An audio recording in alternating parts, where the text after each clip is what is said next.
Le ministre des Eaux et Forêts, M. Alain Richard Domvaï, et les membres de son cabinet ont eu une séance de travail avec des députés de la Commission de la Recherche, de la Science, de la Technologie et de l'Environnement sur le projet de loi portant code forestier.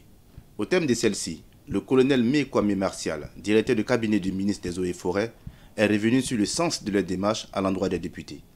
La loi forestière qui vient d'être adoptée dans son projet par le gouvernement est une loi assez importante puisqu'elle va impacter la vie des communautés et il est important que les représentants du peuple en soient bien informés des fondements.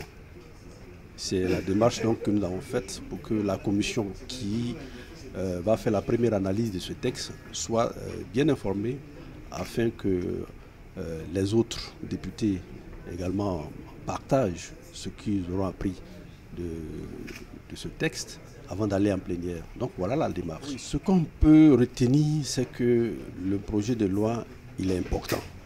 Nous l'avons perçu dans les différentes déclarations, d'abord du président de la commission, puisque dans l'exposé qu'il a fait, il a estimé que représentant le peuple, il est important qu'une loi sur la forêt qui est un domaine de toutes les sensibilités soit bien partagée avec les acteurs, mais aussi les réponses que le ministre a données permettent de rassurer les représentants du peuple par rapport à ce que le gouvernement a décidé de faire pour mieux gérer la forêt et participer à l'amélioration de la pratique agricole au niveau de notre pays, tout en sachant que c'est sur l'agriculture que repose l'économie et reposera pendant longtemps encore l'économie de notre pays.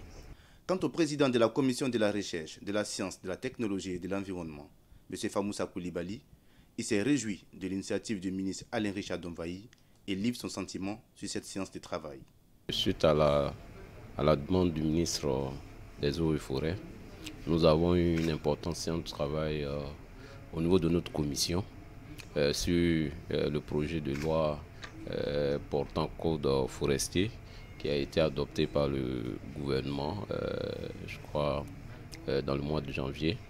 Et donc, ce projet doit venir au niveau de l'Assemblée et pour que nous puissions nous doter d'éléments nécessaires permettant la préservation de notre couvert forestier.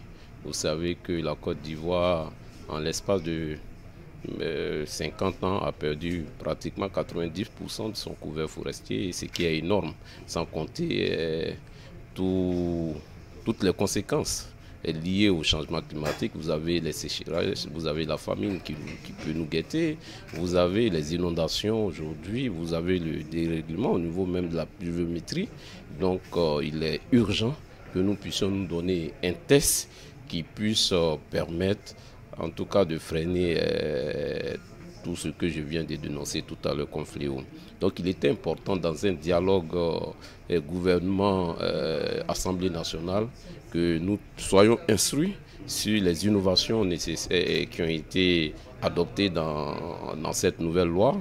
Je pense qu'il y en a assez, mais nous retenons la notion d'agroforêt qui verrait certainement cohabiter des plantations agricoles et également la forêt dans certaines zones de forêt qui avaient été classées, mais aujourd'hui qui subissent les assauts des populations. C'était un élément important.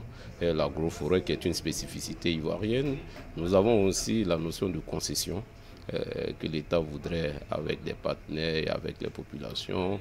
Nous avons l'observation indépendante, c'est-à-dire permettre à d'autres personnes de veiller à ce que les engagements que l'État prend en matière de protection de notre couvert soient respectés. Et c'est des éléments importants et nous partons satisfaits de ces échanges et de là nous pensons que nous aurons une mission terrain avec le ministère pour mieux appréhender la réalité du terrain.